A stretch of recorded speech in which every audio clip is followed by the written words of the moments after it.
Hi, everyone, and welcome back to the Travel and Tourism Podcast, my first season. I never had the pleasure of working with my guest today, but we did work a lot in the same places, and we do have 32 mutual friends. His first season was in Club Med Ixtapa in 1993/1994 as a standard or telephone geo. During his 6 years with Club Med, he was also a sailing, snorkeling, archery, light engineer, DJ, and circus geo. When he was in Punta Cana, he had rum and cokes with Spanish singer Julio Iglesias, who has a villa next door to the Club Med. What the heck did they talk about? Well, we're going to get into that and much more. He worked for Club Med from 1993 to 1999, and he is from Mexico City, has a French-looking name, has been living in Quebec for the last 23 years, and he restored a 1976 Honda CB750 motorcycle in his spare time. Now, why you're probably asking yourself, why would someone from very warm Mexico choose to live in one of the coldest Canadian provinces? I don't know why, but we're going to ask him that. So please, everyone, help me welcome Xavier Margain. How are you, sir? How you doing, Greg? Very good. All right. It's so nice to finally, get in touch with you. Finally, put a voice and a friendship to the legendary voices. So thank you very much. All right. Well, yeah, I mentioned your name. So the fact that you've been living in Quebec for 23 years, but your name struck me like I always thought you were French when I see your name on Facebook. But I think you explained, the origins of your last name, Margain, are French. Is that true? Correct. If you research it online, which I did once, turns out that, and from what my parents told me back in the day, it turns out that it's a family, it's a French family that at some point made their way to America, made their way to Mexico. So everybody basically in Mexico that has the Margain last name, they are all related to the same family tree pretty much. Okay. And we don't know all each other. Yeah. And there's a bunch of them that I don't know. Like when Facebook came around, I'm like you, from the generations of line telephones, and we didn't have internet and all that. But when the internet and Facebook came all around, at some point, there was a site or a page on Facebook about the Margain family, and everybody started joining. So I joined, and there's like 100 people that I've never heard in my life, and I never met in my life, and they are part of the same family. All right. Are you ready? Are you sitting comfortably? Are you ready to light this fire? Very. Let's do it. Okay. So, all right. So just take me back a bit. I want to know, like, where you were living, were you going to school? Like, how did you find out about Club Med? Well, I was at the time starting and living with my family in Mexico City. And my father, he had a printing company. He was part of the Graphic Cards Association in Mexico. And they do those corporate events and corporate travel trips and stuff. And one of them at one point was to Club Med. So he went to this traveling, company trip with my mom. And when they came back at some point, my mom started telling me all the stories about, her travels. And she said at one point, you would love to work in Club Med. I could see you working in the club. I met some people in the club, and I want to say that they were in either Ixtapa or Cancun, but she did mention that she was talking to a Brazilian geo, which I later came to find out that it was I think Ario Stern, and oh, wow, I didn't know who this was. Yes, I didn't know who it was, and I believe at that point, if I'm correct, if I'm tying all the strings together correctly, I think my mom said that he was in the sports team. And she said, you would love to do something like that. I can see you doing something like that. And that's it. Time went by and years went by. And, I finished high school and I was looking for work. I was walking around downtown in Mexico City, giving CVs, and I had made a bunch of photocopies of my birth certificate and all the basic documents that you need to turn into a company to apply for a job. I had no clue of what I was doing or where I was going and what I was aiming myself to. And I definitely absolutely didn't have Club Med in my sights. But I happened to walk by the offices of Club Med in Polanco in Mexico City. I think in Presidente Mazarik, if I remember correctly, the street, I think even. And that voice of my mom saying, you would like to do this? struck me or kind of like flashed in front of me. And just by curiosity, I walked in and I asked the secretary at the welcoming place, "What do you need to work for Club Med?" And she gave me a list of documents that I needed to present and to fill in an application. I said, "Well, I just so happen to have all these documents because I'm in a search, for a job." And so she gave me an application. I filled up the application and I sat down. She said, sit here for a minute and I'll get you an interview in a minute." At that point, I just started watching videos on the screen that they have, for publicity, and I was just struck with all this beauty of beaches and fun and smiles and all that kind of stuff, and I didn't know anything about it. So all of a sudden, the door opens up, and the lady comes out and looks at me and points at me, and the girl and the secretary, she says, "Come inside." So I went inside. I remember the name of this lady in charge of human resources for Mexico. And she gave me this nice, lengthy interview in English and Spanish. And this was on a Monday. And she said, "Okay, we'll call you." So I said, "All right, well, thank you very much." And I walked out. And that was it. I didn't think anything of it. I kept on going and kept on going on my search, giving, resumes all over the place. And then the next day on a Tuesday, she said, she called me on the phone and she said, "So are you ready to go?" I said, "Yeah." She said, "Perfect. You have to pick up your plane tickets at the airport. You're leaving Thursday to Ixtapa."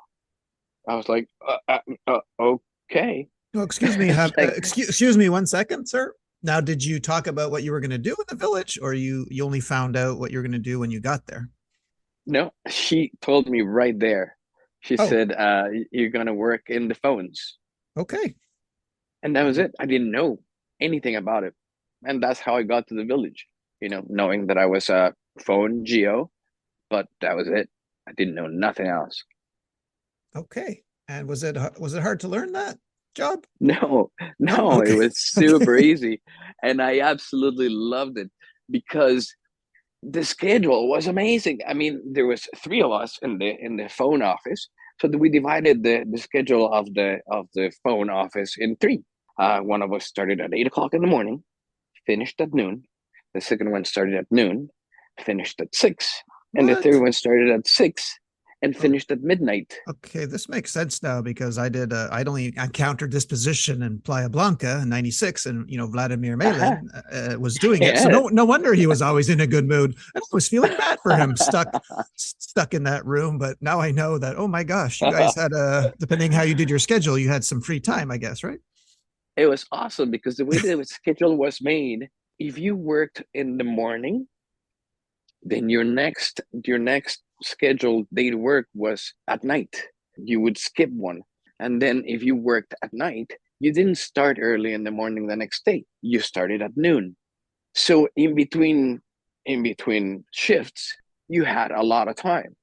So imagine if I worked at midnight, I didn't have to start until the next day at noon. And if I finished at noon, I didn't have to start until the next day in the morning. So I had all night to do anything I wanted. And if I was at night, then the next morning I could do anything I want. And Man. so I spend my time at the beach. Yeah. Well, here I am breaking my neck doing land sports, and you're you got all this time off. Well, tell me, what do you remember about arriving your first week or first day? Did you have any what I call Club Med culture shock, or were you nothing A little phased bit, you? Really? Like what? but I couldn't compare it to anything else, obviously. And for me, I thought that everything that I was encountering was normal, and everything for me was first. Starting from the cultural diversity of everybody, right? First of all, I get off the van from the airport, and a blonde guy from Belgium greets me. Oli, no, Didier, chief of sports. And I didn't know who he was. I didn't know he was a chief of sports. I didn't know anything about it. His name tag said Didier, and he came out and he said in broken Spanish, "Bienvenido to Ixtapa," and what's your name, Javier? And He said, "Come over here. We're gonna bring you to the we're gonna get you to a room, and we're gonna get you everything assigned, and we'll tell you how everything works." And somebody else walked me to the planning, and I got my room, and so on. Somebody walked me to my room. They said, as soon as you get done with your room, you can walk around the village and check it out, and we're gonna meet here at the theater at I think it was at 5 or something, at some time. And the village was closed. It was the reopening of Ixtapa, so there was no GMs. It was only an incoming brand new geo team. So everybody was getting to know each other. So it was a very friendly atmosphere, right? So you get people from all over the world saying hi to you. And where are you from? Oh, I'm from California. What do you do here? Oh, I work at the bar. And what's your name? Sal. And so on and so forth. And from there on, it was really cool to re-encounter people further in the future, right? But for my first season, it was an absolute first for every aspect of getting into the club. First time, first job, first. I didn't know what I was gonna do. I didn't know when she said you're gonna work on the phones. I was like, okay, great. And then my first encounter the next day, I met the chief of the office, Philippe, I believe his name was. And so they took me to the telephone office, and they taught me how to work the console and how to transfer the lines that were incoming to the club, because it was the main communication line in and out of the club. Any single club that came into all the offices came through me, to the chief of the village, to the chief of planning, to maintenance, to the economy, to absolutely everything, from the offices, from the offices in Miami, from the offices in Mexico. I used to get calls from France, and I had no idea. I had never spoken French. It was my first time encountering bosses or chiefs on any level that were from Europe, and sometimes they would speak French, and I wouldn't understand, and sometimes their English was a little broken up, and I didn't understand their English perfectly. So it was a bit of a culture shock, and it was always an effort to try to be able to communicate, right? To which for me was an awesome challenge. I've always liked languages and trying to communicate. I'm very fortunate to have a brother and a sister who are, in reality, my stepbrother, my stepsister, but they went to a French school in Mexico City. So I always, wanted to learn. And I always found beautiful how when I would hear them doing their homework and stuff in French, the language was so nice and so attractive, right? So when I got to Club Med, I was like, I need to learn this. It took me a while, all 8 years or 6 years of my career there, but little by little I started getting it. But everybody that I met, it was so friendly. It was an environment so different from what I grew up in. Mexico City was, getting more and more difficult to live in, more and more polluted, more and more crowded, at a certain degree, more and more dangerous in different sectors. So for me, suddenly leaving the city, it was just like, oh my God, this is like paradise. And I was like, yeah, I think it is. I'm gonna like it here. And that's how I started. That's how it went. For a pretty good while, I was just concentrated on learning really well how to do my job in the office, trying to overcome the languages, because I was bilingual already from school, but it's very different going to school and going to a bilingual English school, and you have half of your day or certain classes, and all of a sudden you're going into an environment that from the morning you wake up to the morning you go to bed, all you hear and talk with friends and everybody operational is in English. So the transition had to be really quick, although everybody tried to make you understand in broken Spanish or in whatever they could, right? Because that was one other thing that was so incredible, the willingness of everybody to teach you and to try to push you forward, because it was a new team, so everybody needed to come on board willing to learn, right? So that was fun. That was a lot of fun. Well, let me ask you this before we jump to your second season. I just want to know. I'm sure after about a season working the phones, that you must have been looking at what the other geos were doing, or like you said, when you had this free time, you were going to the beach. So, did it get into your head to want to join the sailing team at all? Yeah, I definitely was a wish for me. I did like again, I didn't know how everything worked, but yes, within 6 months of being in the phones, I loved being in the beach. I was in the beach all the time on my spare time, and I got really close to the beach team. So I learned how to sail, I learned how to windsurf, and I learned how to teach both of them. And so yeah, that was always a wish. I was hoping that in the future I could move, but I didn't know I could. Actually, I really didn't know I could. I thought I was gonna be in the office in for a while.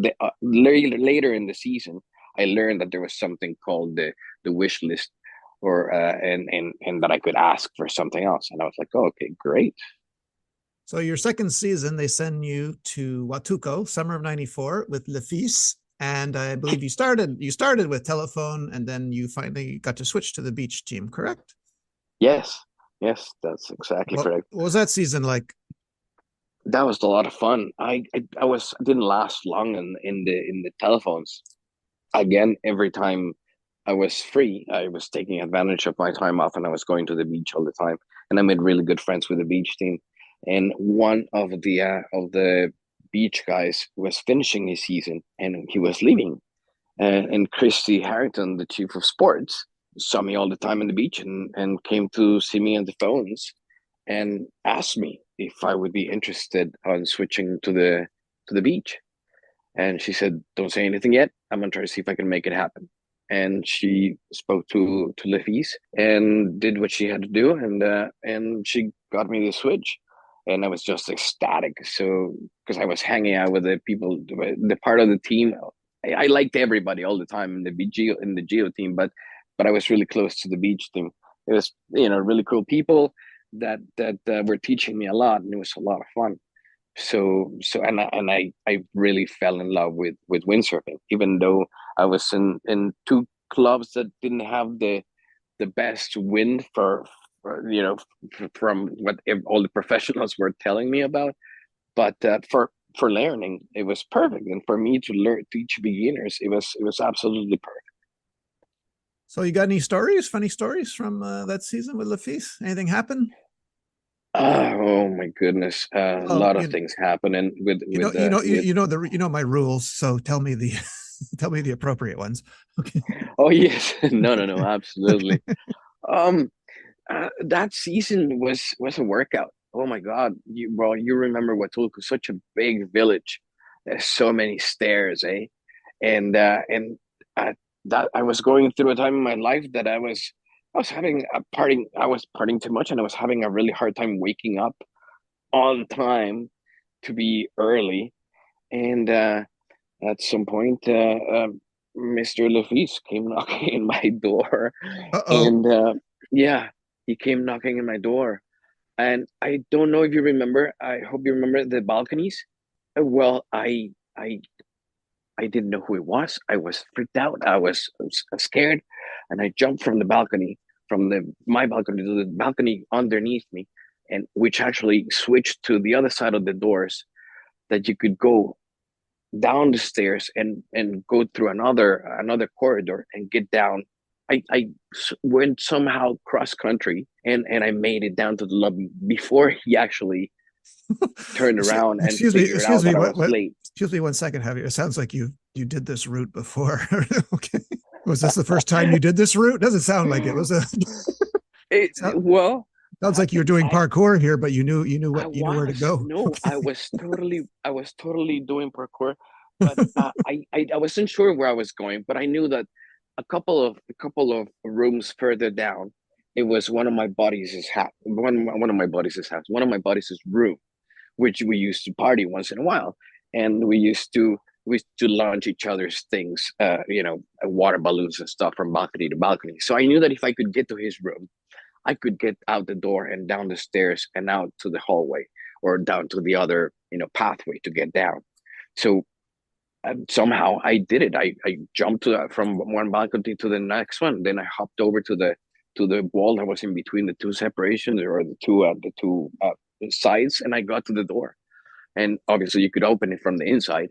And I got out, and I made it downstairs. And Lefis was looking for me all over the place. And he came down and he finally saw me. And I said, "No, I was just around here. I was talking to a GM, and I kind of like got lost on track. And there was a GM that I was hanging out on the beach earlier that morning, because the whole reason I was late is because on my break I went to my room and I fell asleep and I didn't wake up. And I had set up an alarm. I thought I did, but it didn't went on. It didn't go on, or I didn't set it up properly.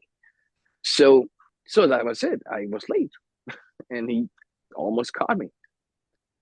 Well, for all you knew, he was just coming to your room to give you bar beads, right? But Oh and you no, were if he like, would have, I'm getting out of here. Okay. yeah. Oh no, yeah. He was not happy when he saw me, but the GM that was standing next to me, he told him, "Sorry, I stole him from his work, from his job. I'll send him back." And that was it. And he distracted him, and I went back to work, which I was not going back to. I was on my way there. It was horrible, Okay, horrible. let's move on to your third season, and just so the listeners know, we have to tread lightly around this season because you were in Playa Blanca in 1994 with Kenton Smith. So just keep in mind Oh, whatever you tell me has to be appropriate, okay? Because I yeah, mean, some of the details of that. yeah, I love Yeah, Playa, but this is a season where it looks like you did everything. You were sailing, snorkeling, archery, light engineer, and DJ. So you were the man about town here, I think, in this village. Like you were everywhere, right? yeah. Some of the details of that operation are still classified. Okay. Um, Well, you do have a nice Kenton Smith story you told me about in your pre-interview. If you wouldn't mind sharing that, because I don't know if many people know about this story. I never knew it. yes, no, I know, and you know, he was pretty modest about it. He never mentioned anything, but it was something that struck me. I did many things in the club just because of necessity. Jews were coming in and out for different services, and I was, you know, polyvalent enough that I was learning everything, and I was willing to help out in whatever spot they put me in. And at some point, I was teaching. I was in the snorkeling team, doing the picnics and everything with my super good friend, brother, mi fratello, Salvatore Giaratana. You probably, I obviously know him. I know the name. Yes. Yeah, Salvatore Giaratana, very famous ski instructor, and he followed Lefis's crew for a long time, doing whatever Lefis wanted him to do. He was, you know, in the sailing team and snorkeling. He was basically the party of the village. So him and I and myself used to do snorkeling in for a long time in Ixtapa. And at one point, this is funny because this is like a two-part story because of two experiences. One time going out with Salvatore, and about we were maxed out on the boat. I think we had like 12 or 16 people for that trip. And we dropped a line, like the captain of the boat dropped a fishing line in the back. And on the way to the snorkeling site, we caught this huge swordfish, huge swordfish. And the whole rest of the time that we were going to be out there snorkeling, we spent it hand pulling and hand trolling and battling this huge swordfish or sailfish. I don't remember what exactly it was, and pulled it out of the boat, out onto the boat. Every single GM on the boat took a turn battling and pulling this animal into the boat. I think somebody said that it was about 400 pounds, and it's hard to believe. I don't know anything about big fish like that. I'm not a big fisherman, but it was huge.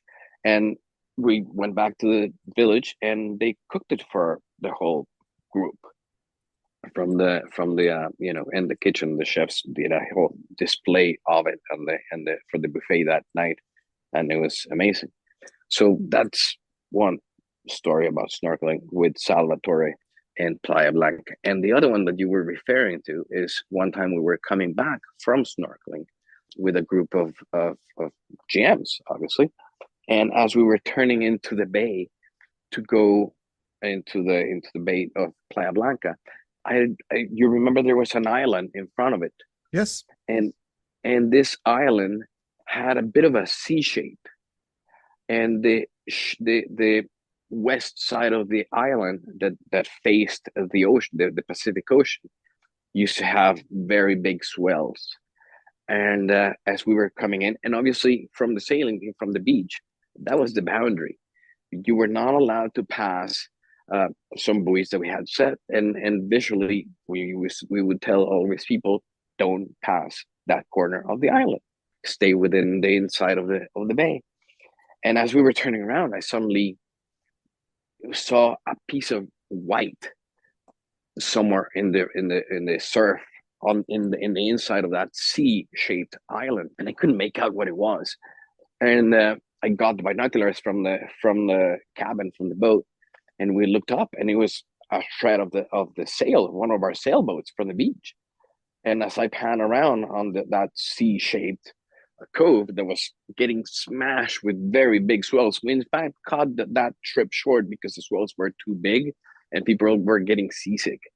So we decided to come back. And as we were turning back, we saw these pieces of sailboat. One of our sunfish was trashed against the rocks.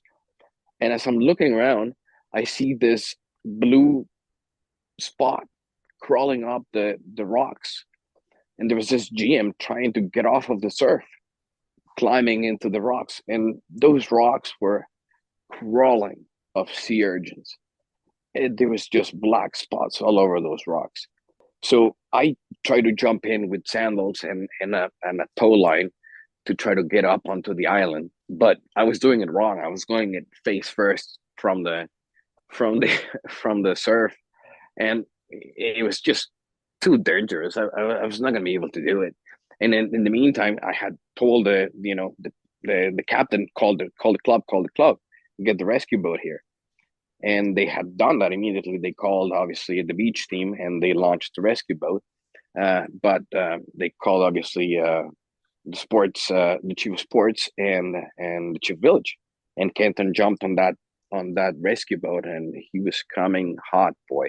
At this point, I had already tried to get up on this island a couple of times, and I reached one end, but the surf was too big and I couldn't get to where he was. So I jumped off the island again, and he came in from the side and used one of the huge swells to get close into the into the island. And when the swell passed, he was just hanging onto the rocks, and he made it up to where the GM was, lifted him up, put him on his shoulder, walked up through the ridge of that mountain of that C-shaped cove, got to where the swell was a little smoother instead of having crushing waves on the side of the island, and he jumped into the water. I was waiting for him in the rope in the water floating, and we just held him from the life vests, and they pulled us out, got him into the speedboat, and they took him straight back to the beach, and I got back on the snorkeling boat. And later on, when I got to the shore, I went to the infirmary, and they were getting the transfer to take him to the hospital. And before he got there, he gave me his hat. He had a beautiful, really cool Australian hat, brown Australian hat that kind of like became my uniform. I wore it for the rest of my career in the club. I still have it. And his feet and hands were, well, his whole body was covered, but his feet and hands had each more sea urchin spikes than a full sea urchin. It was incredible. So, but this was Kenton Smith, the chief of village, that was the one that took him off the island, right? Just so we're clear. Oh yeah. Okay. Sounds like a superhero. Okay. Oh yeah, no.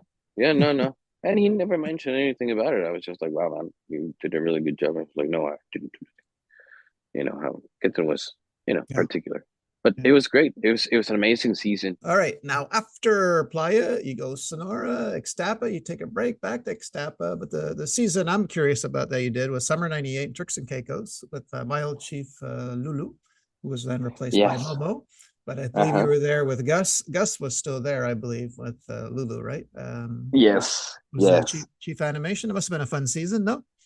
Very fun, very fun. I didn't do the whole season. I didn't, unfortunately, I was not there for the whole season, but my time there was amazing. I had lots of ups. So I unfortunately I had an accident there in the trapeze, but that's one of the seasons where I learned the most. I got to work with the legendary Batman as chief of circus. So he drilled me that season, and I got a chance to learn a lot. I absolutely loved it. Lulu was amazing, super energetic, super fun. And Goss, I mean, what can I say about Goss? Tall, blonde, beautiful face. Everybody wanted to be Goss. I mean, he had the charm of an angel. He sang yeah, like one any kind of artist. It was Play the violin, I'm sure, when he was there. like an angel. It was incredible. You to see every single Geo and GM females just turn around their heads backwards like an exorcist and drool at the guy when he would pull the violin. It was just amazing, you know. Yeah, that's right. And this is your special season for you because it's your first time outside of Mexico. Like Turk, you had to, from 93 to 98, basically you were in Yeah, Mexico, and this is your first yeah. one. Did you get to swim with JoJo at all? Did you see JoJo? I did. Yes. Okay. Oh, yes, I did. Oh, yeah. What an experience! Like anybody that's been blessed to do that, eh?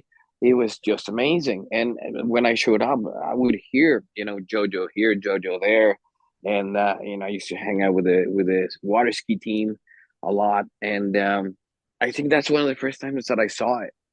And GM lost an expensive watch somewhere along where the water ski loop would go around, and they were very busy, and I was on my time off, and the GM was freaking out about his expensive watch, and I asked the I would think he was JP, the chief of water ski, or oh my god, I can't JP remember if it was JP. JP Um, Delay. I think so. Was he? Oh That's my okay. god. That's okay. And We Jamie, remember. Jamie Pond was in the team.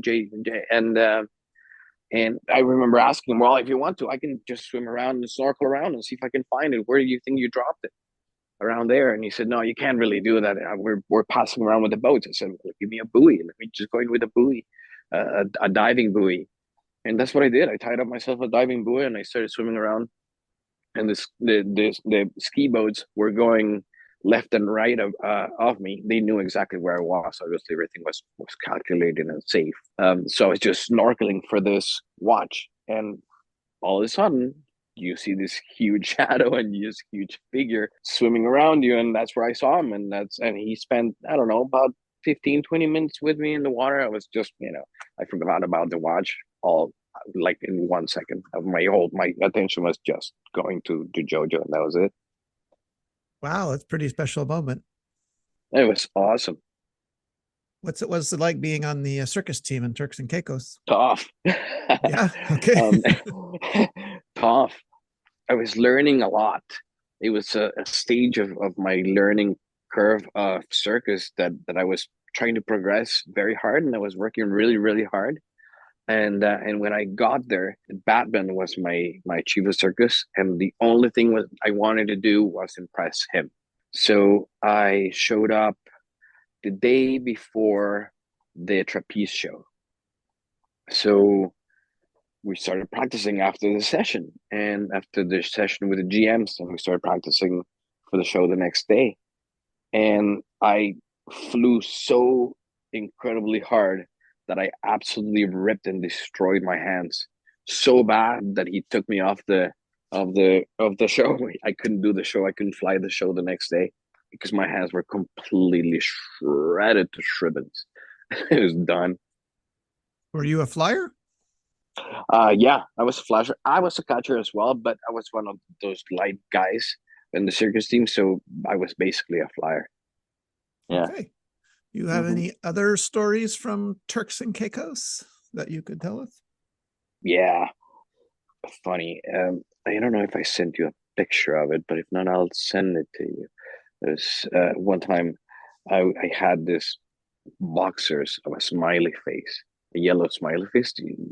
Remember that Yeah. sticker that Yeah, everybody yeah. puts Like in their have a nice day usually goes with. exactly. So I had the boxers of the smiley face, and I was pulling lines in the trapeze one day, and this GM came by, and her tank top was the exact same shirt that I was wearing at that same moment. So I pulled her off. I pulled her off the line. And I said, "Come over here." And somebody take a picture of us. So I pulled my shorts down, and she had the shirt. I had the bottoms of the exact same face. Everybody started laughing, and from there on, everybody started calling me smiley face, and smiley. There was a bunch of Mexican smileys, but I was one of them. All right. Well, I'm dying for you to tell the listeners about your Julio Iglesias story in Punta Cana. So you're a circus Geo, but if you can tell our listeners, like when you met him finally and you're sharing rum and cokes, like you had an in with him because you told him something about your mother, right? So could Yes, you tell this yes, story? and that was it. That was how we got suddenly like introduced, or like that's how it kind of I got his attention. I would hang out with the beach team a lot, and it was really close to the side of the village that had a boundary to his villa, and we would see him from far quite often.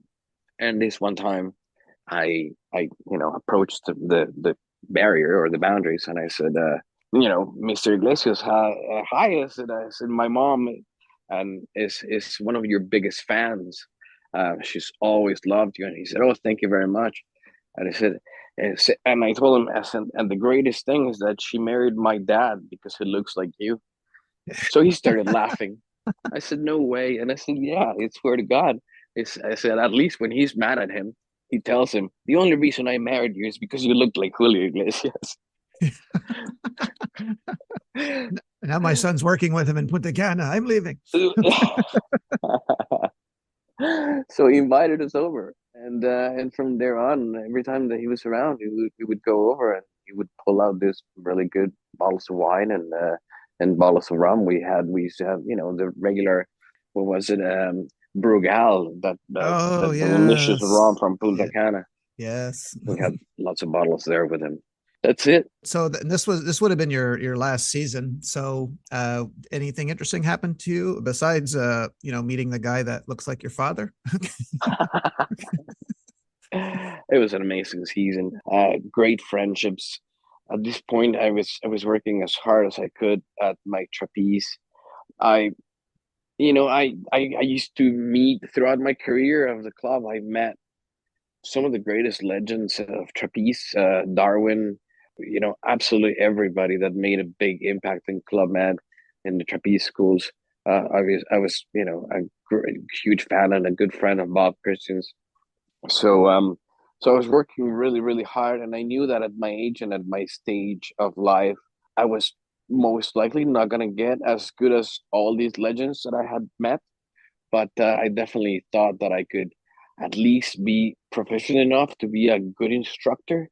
And if I could count on the talent of all the other people that I was working with, I could become at some point a chief of circus. So that was one of my goals.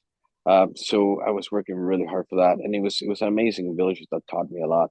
I had amazing friends that from all over the world just from that season, and never mind all the rest of my years in the club. Well, besides the names you've already mentioned, I don't want to leave anyone out. So the people that you worked with, you enjoyed working with, could be a chief of service, a GO. Like who did you really get along with and like working with? Oh my goodness, tons. You mentioned the land sports before. The land sports CEOs that I worked for, that I worked with were amazing. Veronica, her last name. I'm gonna butcher her last name. Yeah, Margellos. yeah, exactly. Yeah, Margellis. I love her and Uh, Nick. I love her. And Laura Palmer, her last name right now. Married. I don't remember. I'm sorry, Laura, but Laura, Veronica, Rodrigo Tapia, who's now in Australia. Awesome friend. He used to teach tennis. Mary Kelly, from the circus. Salvatore, like I mentioned before. Antonio Santorella. I don't remember his last name, but obviously Batman, Darwin, Philippe Begin. He Gecko? later became, yeah, Gecko, of course, Gecko.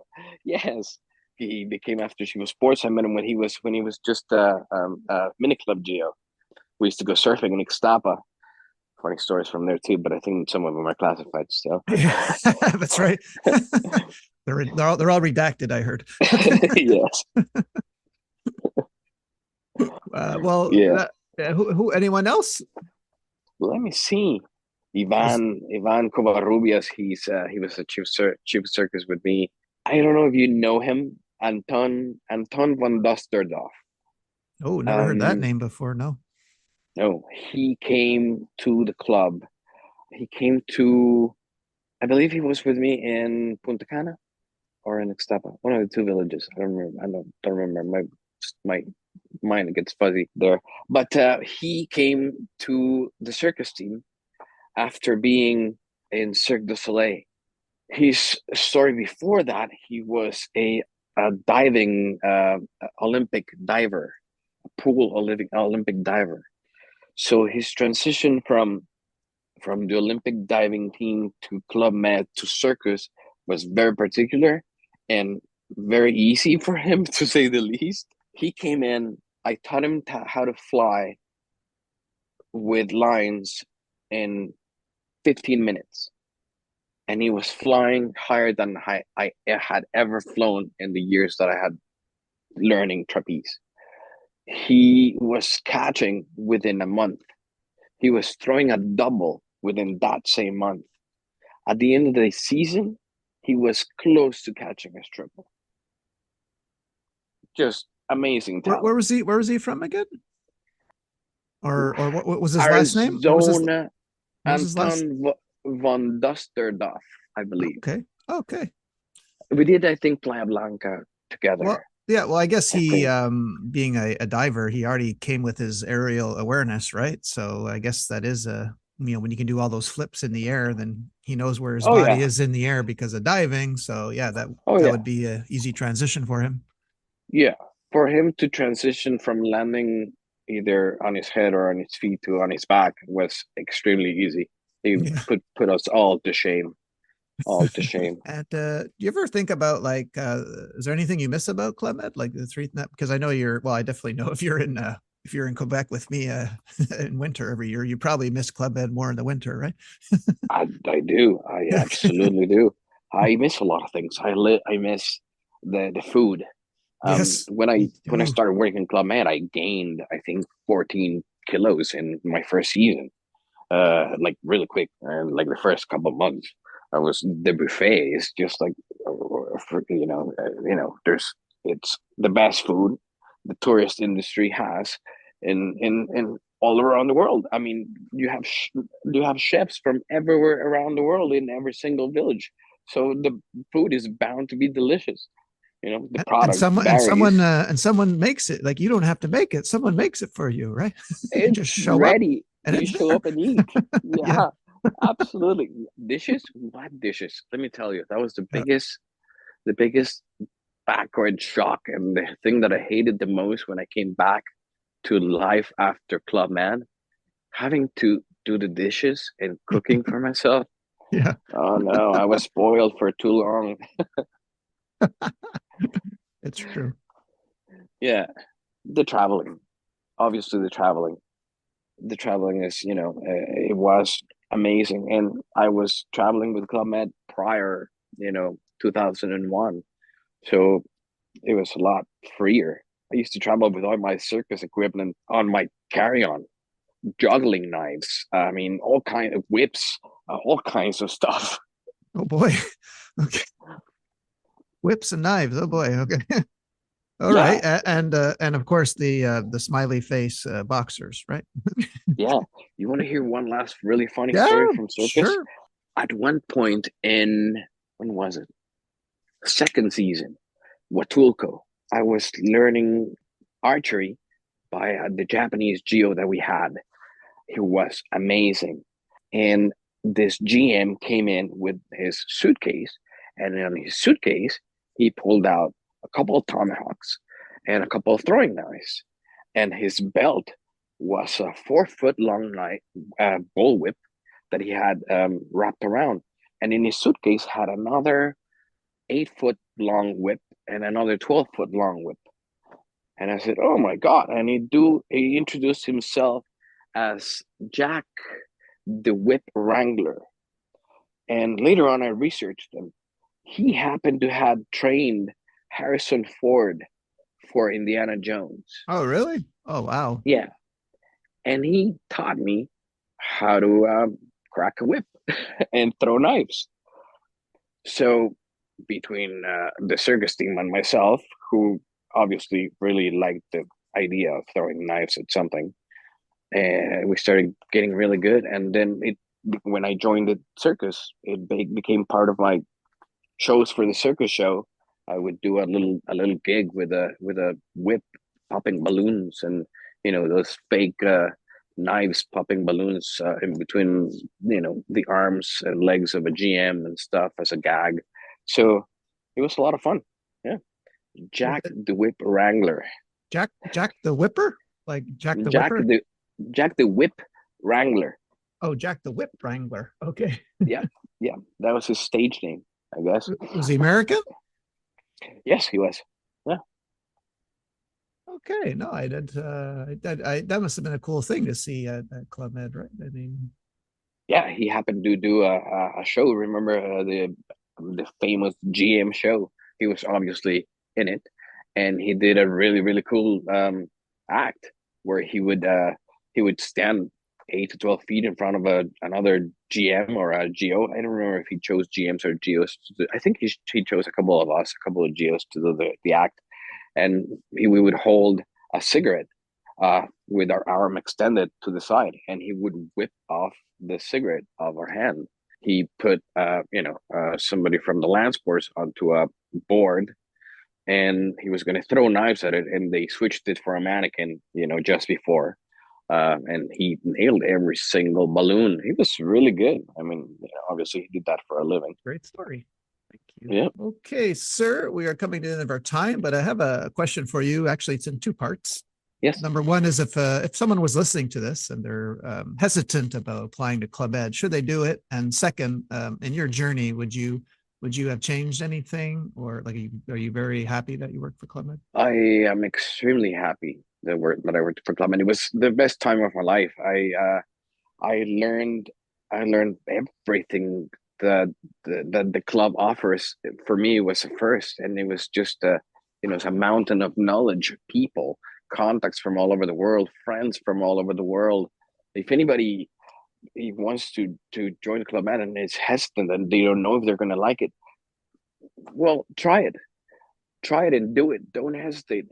There's a lot more to gain than not to do it. The possibilities nowadays to travel and to be all over the world are getting harder and harder.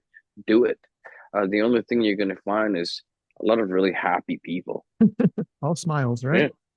Oh yeah, all smiles all the way. That's what Uncle Larry used to tell me. Recall Uncle Larry was the GM that Oh my God, lived Uncle in Club Larry. Med, and he told, like, I asked him once, why would you live at Club Med? And Yeah, he said, well, you know what, where I'm from, people smile less and less. He goes, when I come to Club Med, I live here, everyone smiles, everyone's happy here. So exactly. I want to live where the smiles are. That's what he used to tell me. Absolutely, absolutely. Yeah, awesome person. Another great person that I had awesome fun times with. Oh yeah, But you must have met him at Playa if you were there, Uncle Larry. Playa and Turks. Yeah. So yeah, both. I had Well, some yeah, of the really cool he went to experiences. Turks to follow Lulu because Lulu was our chief in Playa in 96, 97. So Hmm. he liked her a lot, so he would follow her, no Yeah, matter where she yeah. went. But he would also live in Cancun too. When it was rainy season in Playa, he would go to Cancun and live That's there. it. Oh yeah. God, Oh yeah. why don't I just become Uncle Greg and I'm just going to go live at Turks 6 months and I'm going to go to You Cancun the other 6 months. should. Okay. Uncle Greg's coming. Now I get it. I Absolutely. get it now. I didn't get it then. I get it now. I know. His bar bill was pretty big, and 70% of it was for the geos.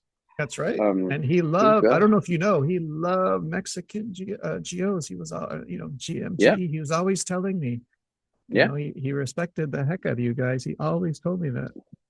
Oh, we had lots of fun, really cool conversations, late breakfasts close by to the sailing shack in Playa. Awesome, awesome, fun times with him. I saw my first, oh my God, when it was a Mexican Gio's birthday in Playa. Oh my God, the first time I seen Mordida. Oh my God. I still can't get it out of my head because not only do they smash the guy's face in the cake, they make him get up on a chair and chug a bottle of red wine, not white wine, red wine. I'm like, oh my God, Oh my that God, is yeah. so tough. I never could have done that. I'm not that tough. No, Oh no, boy. I've Good never been a times, big huh? drinker. Good Oh, times. incredible times, incredible times. Yeah, like um, you mentioned it before to me once. If I had this reoccurring Dream. dream of Yes. going back to Club Med, and not only do I have it all the time, but every single time that I have any kind of nightmare of any kind of context of whatever's happening in my life, work wise, and it becomes a nightmare at night, every time I escape to Club Med, it's really, really funny. And it's all the time. Sometimes I just fall asleep and I'm in the club and I'm back at work and at some club and I'm about to switch from village to village. And sometimes I'm having this other unrelated dream about anything that's happening in my life and becomes stressful and becomes a nightmare. And my mind just escapes and takes me out of that nightmare by escaping to a village. Wow. Okay. Yeah, A little bit, yeah, a little bit different than mine, but I'm glad. weird. Yeah. Am I Oh, the well, only yeah. one?